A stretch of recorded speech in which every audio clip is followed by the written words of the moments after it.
Yo, what's up? It's your man's Joaquin. Make sure y'all like, comment, share, and subscribe to the podcast, because we got some dope interviews. So now let's get into the podcast. They listening, they listening, they listening to me. They listening, they listening, they listening to me. Yo, what's up? It's your man's Joaquin, and you tuned in to another episode of Heat Level Podcast. What's up, world? So you know I got a very special guest, a king, a woke black man, a hip-hop artist, and a world traveler. He goes by either Camp Cleveland, or you could call him Taye Uhuru. You hear what I'm saying? Hey, my man's man, what up, King? What's going on with you, brother? Peace and blessings, family. Thank you again. I truly appreciate you for allowing me on the show. Congratulations on the new film. It's definitely an honor to connect with you once again. No doubt, man. So I've been seeing what you've been doing and stuff. I've been seeing your promotion trips to going to Egypt, going to Africa, and doing your promotion trips. Now, for the people, man, let them know exactly where you're from. What made you get into hip hop and becoming a world traveler? Get the people a little bit about yourself. Okay. I'm from Cleveland, Ohio. I got into the travel at an early age. My mom, she used to drive the Greyhound bus, so she'd take me and my brothers and sisters sometimes to different cities. So we was blessed, you know what I'm saying? That's when I first gained my interest of wanting to go to new places and seeing new things and learning about different cultures and trying different foods and stuff like that. So she would take us to places like New York, Chicago, Cincinnati, places around the way within driving distance. And then after that, you was like, you know what? I think I want to go over the seas. I want to go see where my people came from. Oh yeah, most definitely. Once I got older, when I became an adult, I traveled on my own. I went around the states first, different states, going down south, going to the West Coast. No doubt. I done been about 45 different states. So in 2010, that's when I started going to different countries, you know what I'm saying? Going to Europe, going to Africa, going to South America, just seeing different parts of the world, wanting to learn, about more cultures and more languages and history and, meeting some real cool people. I've been blessed with the opportunity to write music, record, shoot music videos, perform in different countries all across the world. Hey, let me ask you a question. Now, when you go to Europe, right? Now they say Russia. I know it's black people in Russia, but it's probably like a handful of black people in Russia. Have you ever been to Russia? Man, I've been to about 70 countries. I've never been to Russia once in my life. Hey, man, look. You might want to take a trip up there and see how white it really is. You know, hey, you're going to stick out like a sore thumb, right? But think about it. You will be different. Yeah. Different is good, right? Different is appealing. You know what I mean? You have all the Russian girls, you know that. They're like, what? Is one here for real? Right. I'm going to have to make it out there, man. Hey, let me ask you, okay, when you go to Egypt, what is your best part about going to Egypt, right? I know somebody that's from Egypt. I actually go eat at their Euros place a lot. And, he tell me a little bit about Egypt, but he's from there, right? Us being black man, that was raised and birthed in this very country that don't even like us anyways. I'm just want to say that how is it going to Egypt, going to the motherland of all things? You hear what I'm saying? All things. If y'all want to argue it that the original man is the black man, argue with it. But go do your history. Go do your research. And it will let you know what the original man was. And that's not even, it ain't got nothing to do with being racist or nothing. Just go do your history, really go in your history and see why Africa is the motherland. But how does it feel like, going to the motherland, being able to see those pyramids, man, that are black people built, and they don't really know how they got stuff so precise. But how is that feeling, stepping into that continent, I'm going to say? And how does it feel just to know that you able to go where your people came from? Oh man, it's an amazing experience. It's almost unexplainable. And then it depends on which country you go to, because Africa has more countries than any other continent in the world. Africa is the most genetically diverse continent in the world. If you're talking about humans, if you're talking about animals, yeah.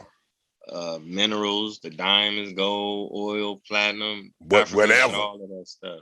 Got it So you know what all. I'm saying? Yeah, you're gonna see a little bit of everything. I've been to about 15 or 20 African countries. Egypt specifically, I've probably been to Egypt about 10 different times. Egypt itself is an amazing place because you get to see some of the greatest structures in the world. You know what I'm saying? Out of the ancient wonders in the world, it's only 7. So the only one that still exists, the only one that you could touch, the only one that you could see is in Africa, and that's the pyramids of Giza. And like you said, they don't know how they built it. It was so immaculate and aligned with the stars. And that's where astrology and science and math and Yeah. art and culture and martial arts and everything you could think of, that comes out of Africa. And going to Egypt specifically, when you go into the Valley of the Kings, the Valley of the Queens, Hatshepsut's temple, the Temple of Karnak, Temple Okay. of Luxor, Abu Okay. Simbel. Throw it out there then, brother. Throw it Yeah, out there. yeah. You see black people, you see dark skin Yes. images, you see people with afros, you see people with braids. But by us living in America, living in a society that's based on racism, that survives off racism, they Yes. make movies where the greatest, what I'm saying, architects in the world, and they showing us that they weren't black people. But when you go over there, you can see for yourself, and it wouldn't be an argument at all. So it's a very empowering feeling. It makes you feel like, okay, before slavery, we had thousands of years of history. We had Yes. thousands of years of greatness. Of course, Yes. everybody wasn't a king or a queen for sure, but even a peasant in Egypt was in full mastery of whatever craft or whatever Or whatever. position that he Yeah. was If he was in, whether yeah, for what they sure. call him, a smith, what, a goldsmith, what they call goldsmiths or whatever that made the swords and made the, he had they had their crafts, man, like they mastered those crafts. You get what I'm saying?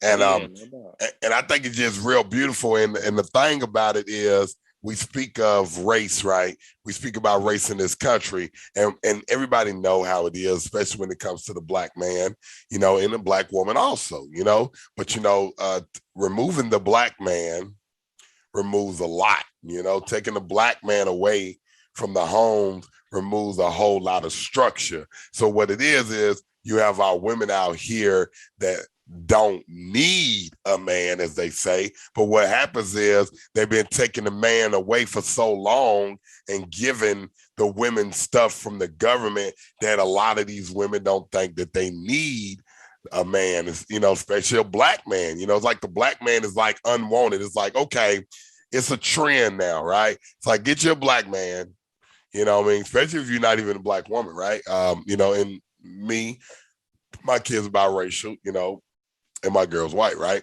So the thing is, people say, oh, so you like white girls, and I always tell people this. Well, actually, I done dated Kurdish women, I done dated women from Jordan, I done dated Asian women, I never, it wasn't no, oh, this is what I like. It's like if they were good and they were people that I can align with and I could talk to. And that's what it was. Because at the end of the day, we could talk about race in this country, but at the end of the day, you bring them back and we take it back to the motherland. We know exactly who y'all really are. You know what I'm saying? Because everything that was split from thousands and thousands and thousands and thousands of years ago, and you went and having the people went up to the north, and other ones stayed down in the south, close to the equator and stuff for Africa. And evolution is a real thing. And I think a lot of people don't understand that after so long, any species will adapt to their environment, and that is like just truth. You get me? If I take you, let's be honest, if I take you and I throw you in the jungle, right? I throw you straight into the jungle and it's a fence around, you can't get out that jungle. What you gonna learn to do? Survive. Right? You ain't gonna learn how to make spears out of trees. You gonna learn how to not die by these lions and stuff. You know what I'm saying? You're gonna actually learn about the poisonous of frogs, even, and spiders and snakes and even plants that can kill you. You know what I'm saying? You're gonna, you know what I'm saying? You're gonna adapt to that environment. And I think that a lot of people don't understand that, especially about black men, man. A lot of us learn to adapt to where we at. And I think that a lot of us don't use the power that God gave us, which is, freedom of choice in the mind, that we don't use that to our full capacity like we should, because we so caught up into bringing another brother down instead of lifting another brother up and bringing the brother up when he get up. Oh yeah. So what you think about the state that we are in America, especially when it comes to Black entertainment? I'm gonna put it that way, because we know for years these record labels and television places have been leeching off Black talent for a long time, because we don't know ownership. A lot of us wasn't taught ownership.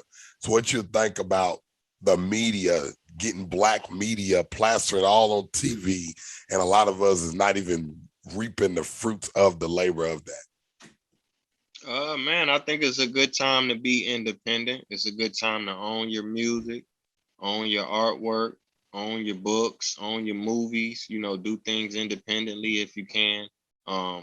Unfortunately, the people that came before us, they didn't have access to studios and cameras and internet.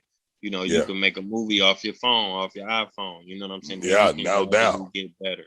We didn't have platforms like YouTube and emails and different things. So I think we have all the tools that we need now to become independent. We just got to believe in ourselves and, just keep working hard and connect and network with other people that's doing the same thing. So, you might not sell 1 million albums, as if you would if you were signed to a label, but maybe you might sell 10,000 albums, or But you're maybe you gonna might make sell. them way more money. Right, and you can control everything. You can come out when you want to come out. You can own, you can lease, you can rent, whatever. You know what I'm saying? But if you do 1,000 books, you selling your books for $30. That's $30,000. Some people don't make that much working every day at the job. So Yeah. the money is there. The demand is there. People want to see new movies. They want to see something new, something they haven't seen already. You know what I'm saying? They want to hear new music. They want to hear something they haven't heard already. So it's a lot of opportunity in space. I'm gonna tell you something, and we're gonna say this on the podcast, but we're gonna have to do it before this podcast come out. So check this out. Now, what if we take it back to how it used to be, right? In a different form, right? Back then you could sell your CD straight out the trunk, $10 a pop, $5 a pop, and go right in your pocket. It only took you about $1 to make it, right? And make the CD and the cover work was like $50, and you got them printed off, even if it was at the Kinko's, you know what I'm saying? Whatever, however you had to do, but you made your money. So if you sold 100 for $10 a pop, that's a rack. You feel me? That's a rack right there. So what they using now is clothing. Okay, if you got a clothing and you got something that align with what you're doing, I like podcasts, like you actually get a Heat Level podcast shirt, right?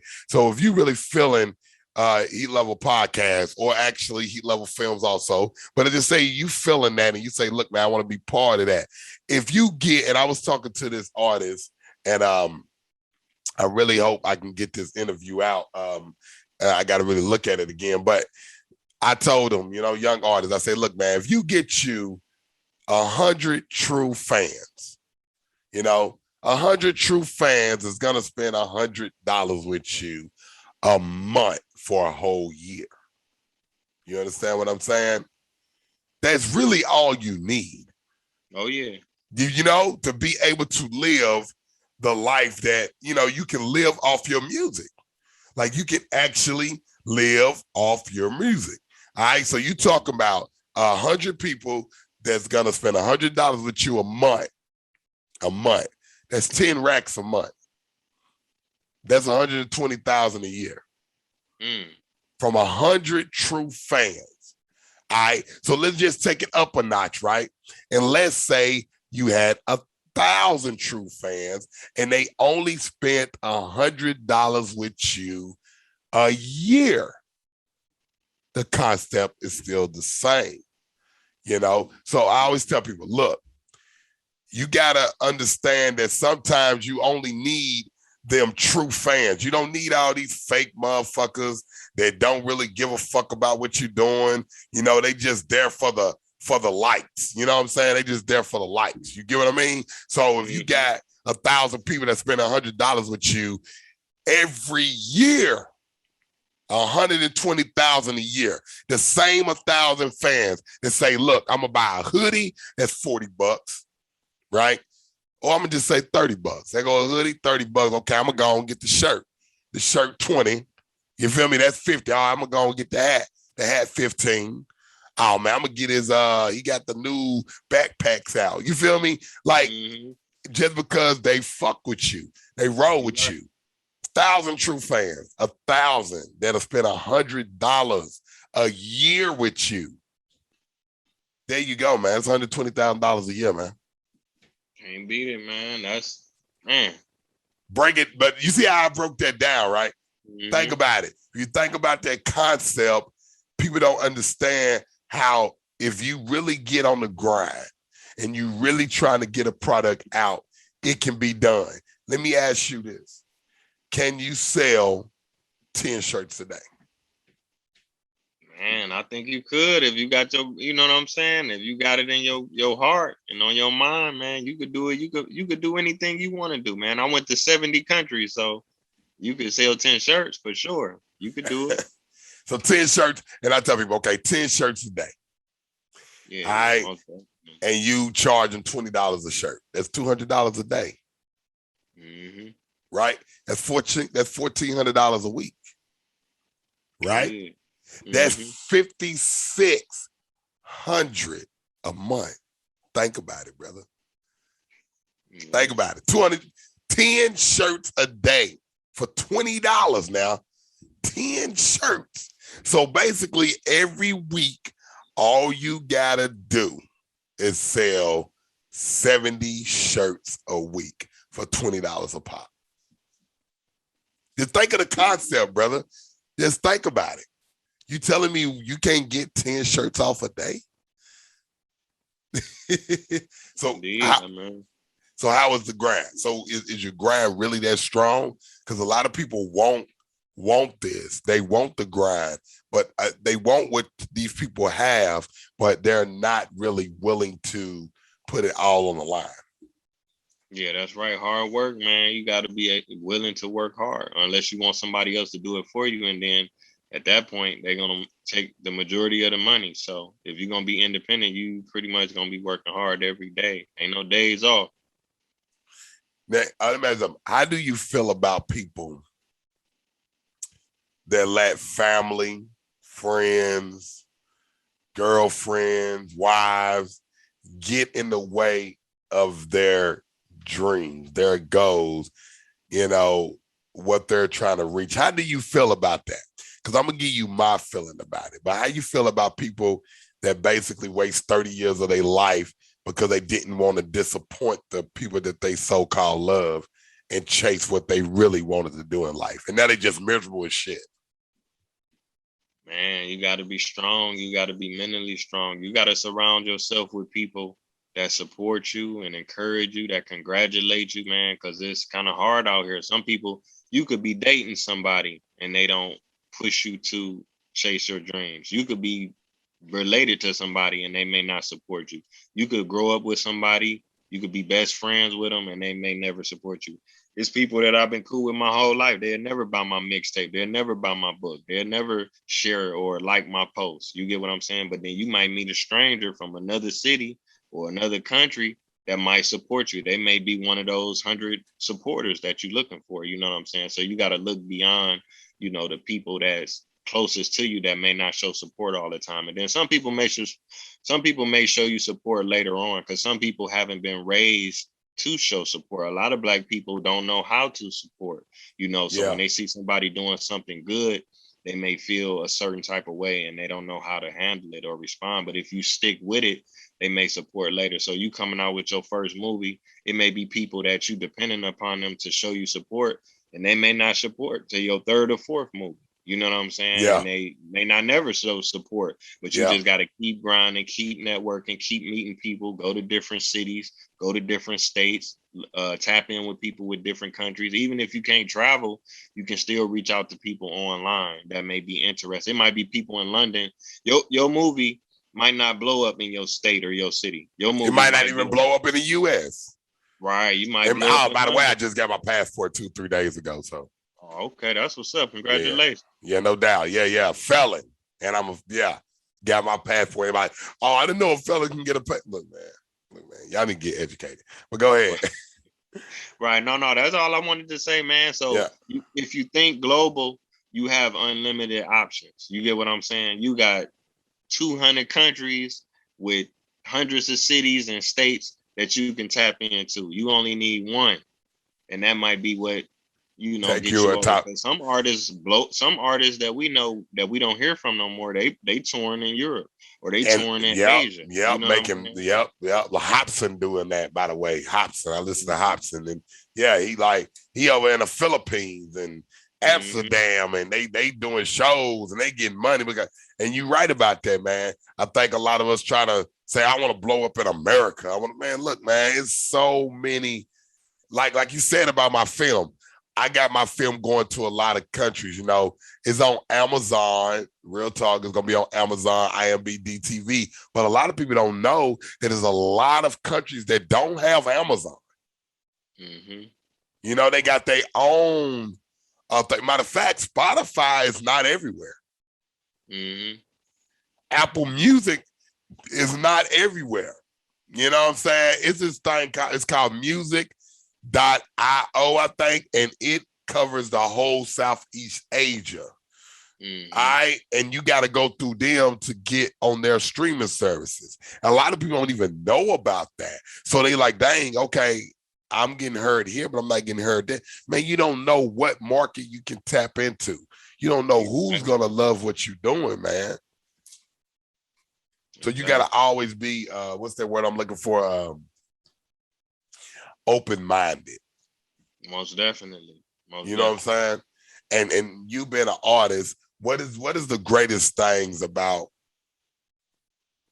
just being able to express yourself through your art? Man, it's almost undescribable. I mean, it's a good feeling. I wish everybody could understand, what I feel as an artist, especially at a time like now. A lot of people stressed out, a lot of people depressed, a lot of people's lives have changed significantly, you know what I'm saying? And they haven't found an outlet to deal with these problems. So I think art is definitely one of those ways: writing, recording, performing, having a purpose, being able to work towards something, whether it's a movie, it's a book, it's a script, it's an album, you know what I'm saying? So it's just a beautiful thing. And then also being able to perform and get feedback from people in different countries and different states, having different artists send me music and asking me to be on their projects and different things like that. And I bet that's an honor in a lot of different ways. Definitely. I want to ask you something. So, you already know, man, this is E-Level Podcast, man. We do your top 4 hip-hop artists, okay? And let me tell you something. We don't do top 5 because it's E-Level Podcast. We do top 4. So we got top 5. I'm sorry. You got to eliminate one. It is top 4. So who are your top 4 hip-hop artists? Let me see. What I say last time, my top 4 in the last 2-3 years, I'll say some newer artists, just some, Yeah, let's do it. Yeah, new. That's what I like to hear, some new artists. Or, people that done came out in the last couple of years. Like I said, Kendrick, Cole, Nipsey for sure, and my man Freddie Gibbs. Yeah, Freddie Gibbs. Hold on, is that? No, that's Fred the Godson that passed away, right? Okay, Freddie Gibbs, yeah. Didn't he get nominated for a Grammy or whatever? He might have, man. Yeah. I'll be honest with you, I don't even watch the Grammys no more. Right. Oh, that validation shit. I'm out the door with that shit. Like, I remember growing up, and I used to be like, man, I can't wait. I want to be on the Grammy stage one day. I want to be. Now that I'm old, I'm like, fuck the Grammy stage. Like, you feel me? Look, maybe people might say, whatever, you bitter, which I'm not bitter. I don't give a fuck. It's just not my thing. Okay. I used to try when I first got out and people was talking about streaming, right? Like, what the fuck is that, right? I knew what it was, but they're like, oh man, you get 1 million streams on YouTube. You get 1 million streams, million streams. I'm like, me, everybody talking about million fucking streams. So when I started doing the research on the shit, and I'm like, the fuck is 1 million streams? You gonna get $15 for 1 million streams? Who gives a fuck about 1 million streams? And I'm not bashing anybody, but you see them put their plaque on the wall that says 1 million streams. And I'm like, okay, what did you pay to get them 1 million streams? Like, if you to promote it and all that, you might pay more than what you're gonna make, but it's the plaque, it's the validation. I got 1 million streams, right? Like my film. Okay. Actually, the film is different from on Spotify and stuff, right? They got things where you can do and promote and stuff. Now, my film is going through Film Hub. Shout out to filmhub.com. Man, make sure if y'all ever want to release a film, y'all go to filmhub.com. They only take 20% of what you make and you get 80. And I'm telling you, that's like that's a distribution deal through music. If you think about it, it's 85-15 is like the best deal people was getting in the music industry. You feel what I'm saying? And that is good when you're getting 80% of what your film make and they only get 20, no upfront fee. They don't take money until your film start making money. So that's real dope. But just saying that, when that film is released, right, they're going to do what they do, promote it, do what they do, but I got to promote it on my end. I got to tell people where to find it, where to see it. And then that's the thing. When they do that and they find it and where to see it, then the algorithm going, then they popping it up, then they promoting it. And my film going to go for like $1.29.99 to be able to watch it. And this is my thing. If I can get 10,000 people to watch my film a month, you know what I mean? Just a month, and to see the work that I did. Okay, even if I can get 1,000 people a month, that's still 12 grand, right? And not even the money, but being able to get my art out there, people been able to watch it, because I was gonna do it for free and put it on YouTube, right? And I thought to myself, I'm a CEO, I'm a businessman, right? Yes, my art is my art, but I've been doing free shows. I be giving music out for free. Might as well say I'm giving it out for free. I got it on fucking Spotify. It's free shit. You might well say, but I'm getting a penny of a half a penny of a half a penny. Right. Might well say it's free, right? So I told myself, man, when I come out with this film, that I want people to pay to see this film, because the work I put into it. And every dime, brother, every dime was my own dime. Nobody gave me $50. Nobody gave me $20. Nobody gave me $1,000. Nobody bought equipment. Nobody didn't do none of that shit, right? And it's so funny because now that I start promoting the movie, I'm seeing shit from people and I'm like, what the fuck? Like, oh, y'all didn't think I was making one. I even got a family member, and I don't give a fuck if she even see this podcast. You gonna sideways me, then turn around and tell me to join your traveling fucking agency because I travel? What the fuck? Like, that makes you gonna curve me and then tell me to what? Like, does that make sense to you? But like you said, man, blood might be thicker than water. But your blood ain't always the ones that's gonna be there supporting you, or the people that claim they love you. Yeah, you're right, man.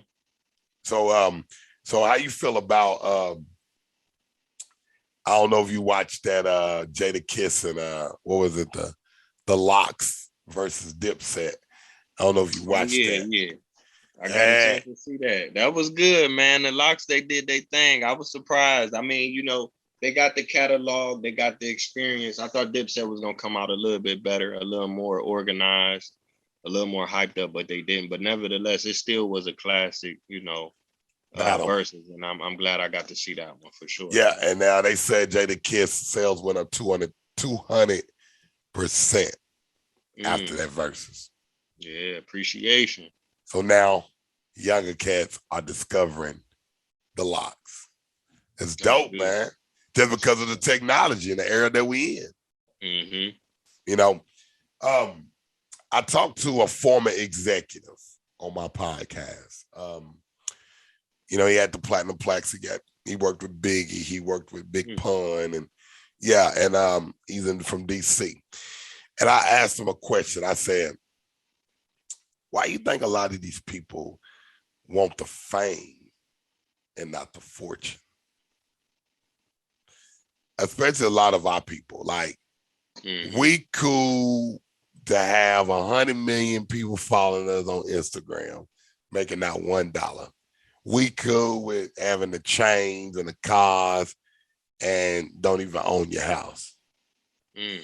It's like flex as hard as you can until you go broke. Then that mentality our people got. How you think that we can try to get out of that mentality? Basically, what Nipsey Hussle was teaching us, what Malcolm X was teaching us, what James Baldwin, I think his name was. James Baldwin was, I am not your nigga. You need to make sure y'all go check that documentary out too. I am not your nigga. Um, and people like that, and the civil rights leader that's trying to get black people into a state of ownership. What do you think is holding us back? Why you think that we are more into the fame than we into the generational wealth and the fortune? Um, I mean, I think it's two things. Number one, it's a part of the history and the culture. Ever since we got here, we've been exploited. So that's all we know. You know what you taught and what you see. So you had to work for 400 years for free. You get what I'm saying? Then when we were free, look at all the things that we invented. Everything that we invented was taken from us and made Snatched. somebody else rich. All the music that we make the best music in the world, but the people that benefit from it, they don't look like us. That's why you see so many stories about artists that's broke, actors that's broke, athletes that's broke. Look at all of the work that the NBA players and the NFL players do, but the people that own the teams, they can't play football at all, but they get all of the money. So we excited about seeing somebody win $100 million contract, but the owner worth 100 billion. So at that pace, we're always going to be at the bottom. And then you could just do things like I say, being independent. You know what I'm saying? Because the way it's set up now, if you got to go through Spotify, you got to go through YouTube, and you only can get what they tell you. You don't really know how many streams you got. What if you had 1 million people watching your movie? You got to accept the number that they give you. There's no way for you to manually count it. So that's why, like Yeah. with things with my book, I sell the physical copies. So everybody that want to buy my book, they got to buy it from me. They can't get my book nowhere else. And I'm creating I may not sell as many, but I'm creating a more concentrated fan base. So when I come with more books and more books, you know what I'm saying? Eventually I'll make more money and I'll have total ownership, because it's not necessary for us to continue to make other groups of people rich. You get what I'm saying? Yeah. Spotify, the person that own that probably don't make no music at all. So why should they get all of the money? You know what I'm saying? And then a way that we can help break that cycle is by showing support, supporting each other, recycling the black dollar. We can create cooperatives. We could do food cooperatives, land cooperatives, housing cooperatives, financial cooperatives. The list goes on. You know what I'm saying? It's enough of us to where if we put in a little bit of money, we don't need a lot of money. If everybody put in a little bit of money, we'll have a lot. You know what I'm saying? Even if it's just in terms of feeding ourselves, clothing ourselves, housing ourselves, holding our money. We put so much money in these banks, but then when we try to get a loan, we get denied. You get what I'm saying? Yeah. All the corner stores is owned by other groups of people. So they could sell us anything. They could give us anything. They could give us processed food, cancer causing food, anything. You know what I'm saying? So we have to take ownership and have full control of the things that, we produce and we invent. I tell you, okay, so um, when we talk about black owned black stuff, and what it is we got people that are in position, right? That are really in position to be able to make some of those changes. Mm-hmm. But why haven't they did it? Why do you think? Not even speaking no names. Why you think they ain't made that step? Because they don't want to risk what they got. You know, they don't want to risk and say, okay, if I do this, I might lose this deal with Nike. If I Yeah, do because I this, mean, yeah. yeah, go ahead, go ahead. No, I feel what you're saying. I mean, they're part of the machine as well. It's just like imagine them. They're in the same position you in, but they just got more money than you. You get what I'm saying? Yeah, You might look at this person like, damn, he got $100 million. He could do a lot with that. But the person that's paying him got 100 billion. So they just as far as what we got, where our money is closer to theirs. Like say for LeBron, for example, or something. Say he got $1 billion. which he Me and actually is a you, billionaire now. Yeah, that's what I'm saying. So me and you, we got a better chance of catching up with LeBron than we do the dude that owned the Lakers. He like 100 times ahead of us. You get what I'm saying? So even though yeah. he had more money than us, he's still kind of in the same position as us. You know what I'm saying? So it's like he just moved up the ladder. And I'm not knocking him or nothing. That's good that he made $1 billion, but that's just an example. You get what I'm saying? We can And go from 0 to $1 billion quicker than we can go from 0 to 10 billion or 30 billion or 40 yeah, billion. you're right. You're You know what right. I'm saying? And you know what's so crazy is it's a lot of heavy hitters in the game. Just think about it. What if Jay-Z, Mm-hmm. P. Diddy, LeBron James, Oprah Winfrey, Kanye West, and the new billionaire of them all, Miss Rihanna. Congratulations to her. She's worth 1.7 billion now. Now, all of them came together Mm-hmm. and said, look, we gonna create a label. We gonna create a football team to play with. We're gonna create a basketball team. We're gonna create a filming company. All them come together on a board, brother. Mm-hmm. They come together. Brother, just think about it.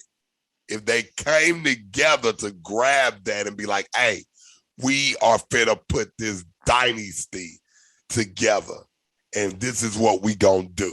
Because look, Tyler Perry is doing what he do, right? And he's doing it a little bit by himself in a way. You know, he's getting a little help from the white folks more than he say that he's not, but he is. You know, he say he's not Hollywood. He's not. He built his own Hollywood. But if we had more people that was on that thought process of Tyler Perry, and it was 10 of 5 of them, and they did it all together, you know what we could do? The type of damage, bar they scared, because maybe they'll try to take them out.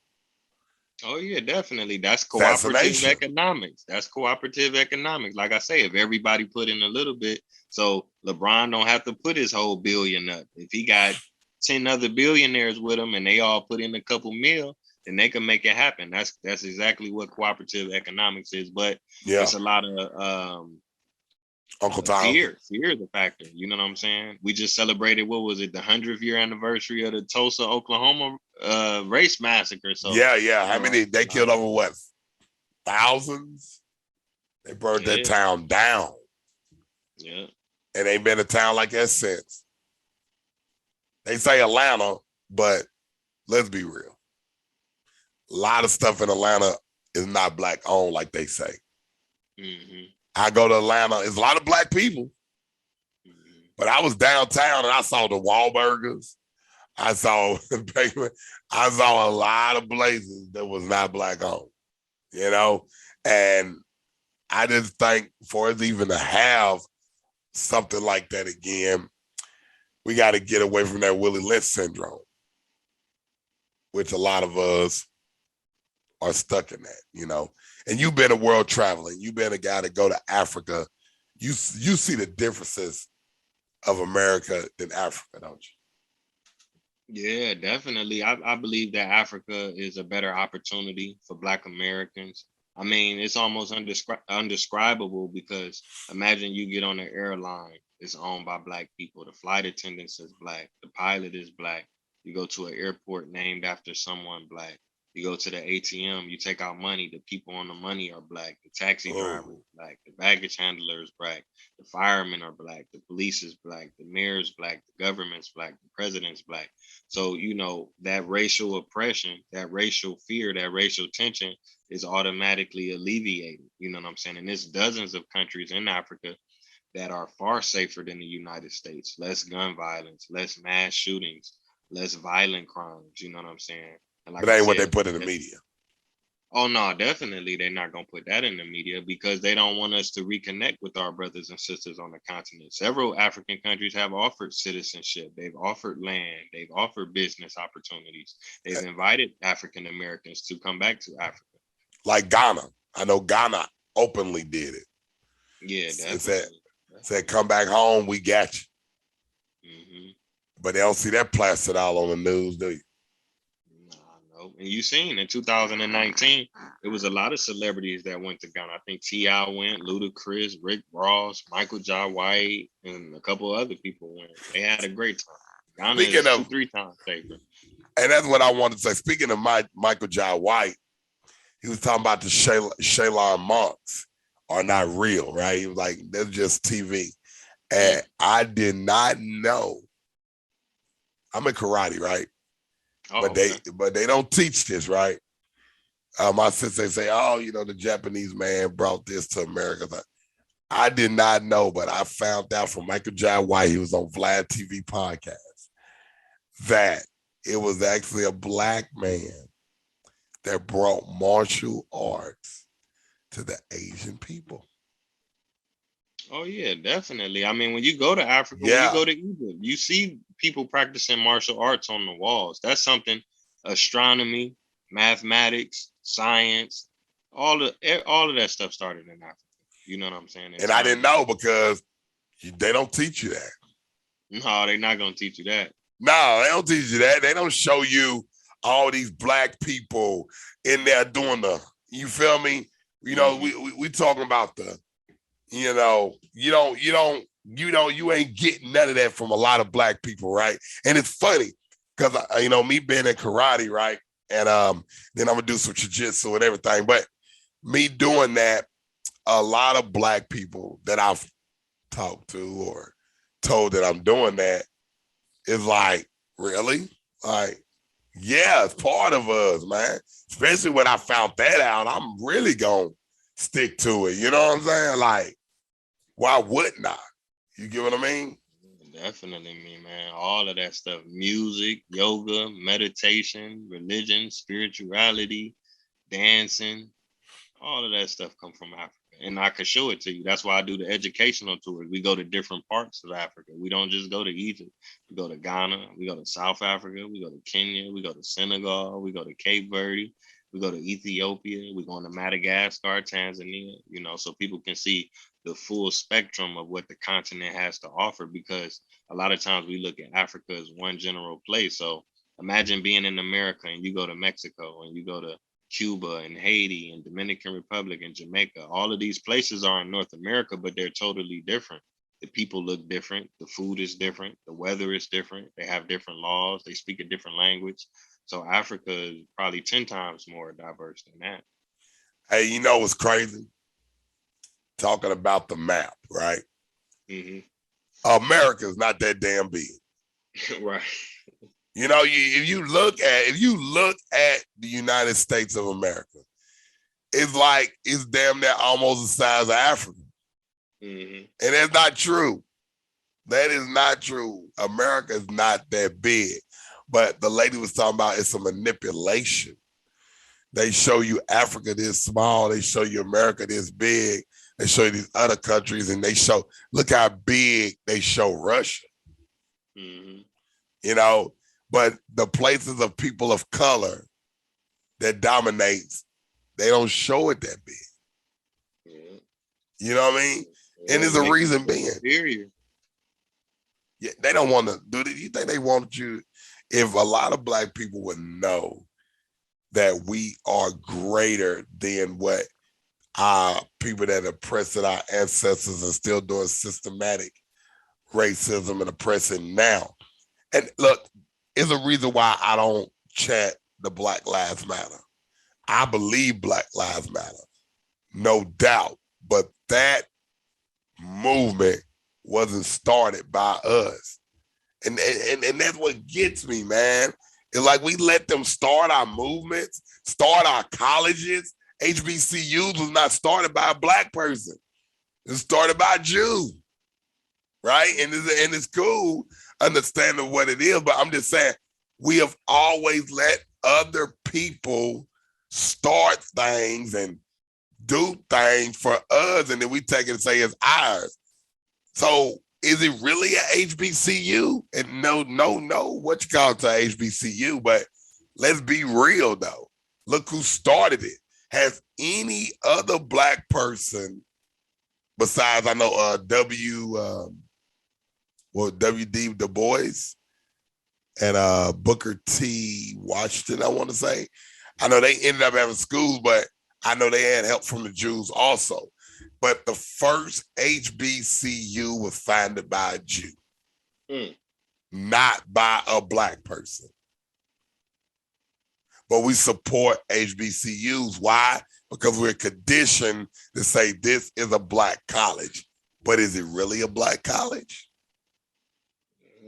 If you do your history, is it really a black?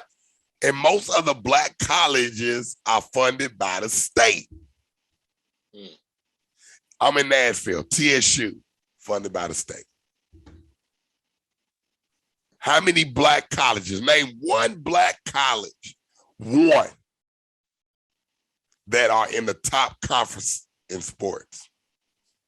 Name one black college. Name one black college in the SEC. Name one black college in the Big East. Name one black college in the Big Ten. Name one. Just give me one.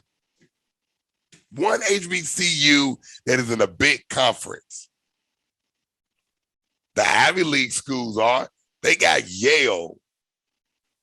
You feel me? And playing the college. And Yale is, they'll put Yale and all these other schools, Ivy League schools, in these conferences, but not no black colleges there. You can't name one. Right. You feel me? Why you think that is? Man, it all go back to the history and the foundation of this country. I mean, we was brought here for one purpose. So you know what I'm saying? To build it. To build it. That's why we was brought here. And I got to give my props to the white folks. I'm going to give my props to them. This is the props I want to give. When you can bring people to this country and make them do your work, then all these years pass. Now's the Willie Lynch syndrome. You don't even got to make them no more. They going to come. You ain't got to make them sign a record deal and fuck them out of their money. They going to come like, oh, yeah, what? What? You want to fuck me out of my money? Cool. You get what I mean? I remember in the 90s, there was a lot of black clothing, like a lot of black designers and stuff. And now you got, look, I ain't bashing nobody, but then you got a lot of these black artists that'll get on there and they be like, man, I want everything to be more black owned. I do this, do that. Then the next minute, he's in a new Gucci. He in the new Louis Vuitton. He just bought the new Rolex. But damn, just a week ago, you talked about black this, own black that. I want to wear black. Come on, man. Like, let's be real. Right, man. Like, what you think about that? Like, especially with the black designers too, because I think we don't have the black designers that we had in the 90s. And what I'm saying, not saying there's not no black designers anymore, but I think that we don't have the mainstream black designers like we once had in the early 90s. I mean, it's like this, man. Pretty much, basically, black people create a lot of industries for other groups of people. So with anything, like we buy hair, we buy fake hair, we buy fake nails, we buy expensive clothes, we go to jail, we buy this or we buy that. Even if we say we do music, you got the rapper, you got the producer, but the label owner, the executives, the A&Rs, the studio engineer, the person that built the studio, the person that packaged the CD, the person that distributed the CD, delivered the CD, published the CD. You know what I'm saying? It's so many non-Black people that profiting from all of these things. So just like we just had a holiday, Juneteenth, who you think gonna make the most money off of that? Walmart, Target, and You non-Black better stores. know it.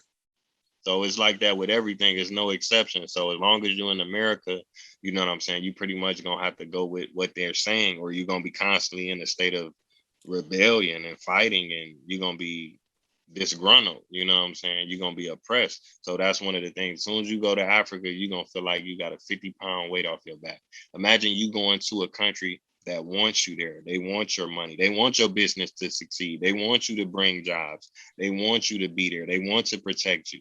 They want to see you thrive. They don't benefit from you going to jail. They're not building jails to make money off of you. You get what I'm saying? Yeah. Yeah. Very powerful, brother. Very powerful. Hey, before we get to the last two segments, man, I would like for you to tell everybody where they can find your new podcast that you got going on and everything you at. Tell them where they can find you at. Oh yeah, man. I got music. I'm an MC. I got a book. I'm an author. I'm a podcast host now. You know what I'm saying? So you can connect with me. I'm on Facebook, Camp Cleveland, Instagram, Camp Cleveland. My YouTube is Camp Cleveland. I have a website, campcleveland.org. I do genealogy. I do family trees. I help people research their roots and reconnect with their relatives. I find things like slave schedules, marriage licenses, um, death certificates, birth certificates, World War II cards, old articles, old pictures. So I've helped people research their ancestry into the 1700s, 1800s, 1900s, So all of these things are accessible through, social media or my website. That was up, everybody. And so we're gonna get to this first segment, and the first segment is called Under the Bus. Basically, I give you two people, and you gotta throw one under the bus, one you gotta keep. So here it is, and this is gonna be a horror, man. And I had to do you like this because you're a woke Black man. So Martin Luther King or Malcolm X? I'm gonna ride with Malcolm. You better know it, because I will ride with Malcolm. Nothing against you, Martin Luther King, but you should have knocked them people out when they would smack you in the store. None of that. I gotta be by any means necessary. So guess what, everybody? Camp Cleveland, aka Taye Uhuru, has thrown Martin Luther King Jr. under the bus, and he's picked Malcolm X. Rest in peace to both of them civil rights leader, but Malcolm X has prevailed, and that is what I'm talking about. So now we're going to get to the last segment of this podcast, and it's called Brutally Honest. Basically, I ask you a question, and you give me your honest answer. If you don't, I will roast you, because I've been looking at everything behind you. I've been looking at your hairline and everything, and you will get roasted. So you better make sure you give me a true answer, brother. So here is the question. The question is, have you ever fucked a dude chick you didn't like? Man, not to my recollection. So when a guy, you're like, man, I don't even like dude, man. I'm gonna bone this girl. I'm gonna bone her. I don't get down like that. I mean, I ain't never got down like that, man. I'll be too busy focused on my travels. I got so many to choose from. I ain't got. It could have been when you was 16. It could have been when you was teenager. Just some part of your life. Nah, bruh.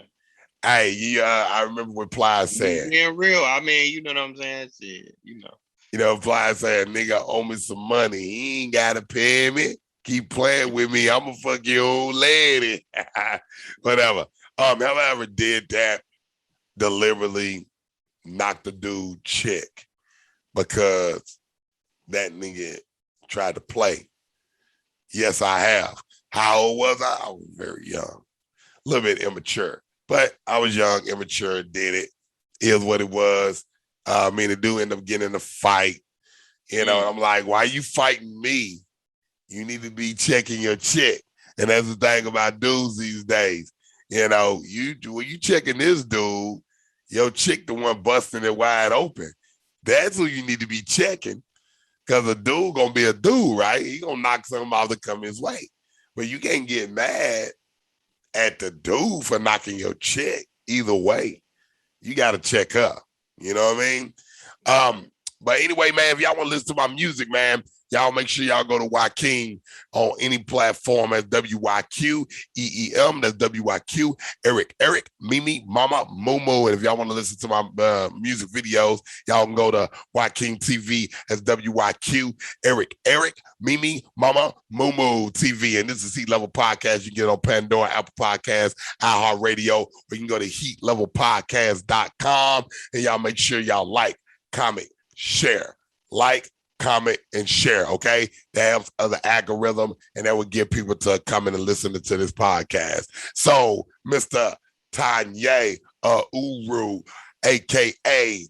Camp Cleveland, do you have any inspiring words for the people before we get up out of here?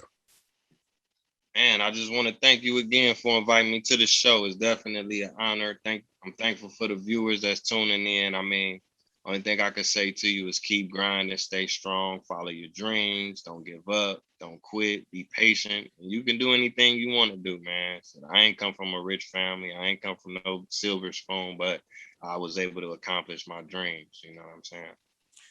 Hey, and guess what, man? In the words of Mr. Taye, we gonna say this right here. Travel the world. Know where you came from. Especially my Black people. Look, Africa is beautiful. You got to go visit. I'm going to visit. I just got my passport. We will be touching down in Africa sooner than you think. So everybody best believe I'm going to be a world traveler too. Shout out to all my woke Black men, no doubt. Rest in peace, Malcolm X. Rest in peace, Martin Luther King Jr. Rest in peace to every civil rights activists that always fought for us and the ones that died just so we can be doing what we're doing now. So y'all know how I always say, I'm up out this bitch. Every time they hear they ride, every time they hear this beat, every time they in the spot, every time I'm on they street, they listening to me. They listening to me. Every time they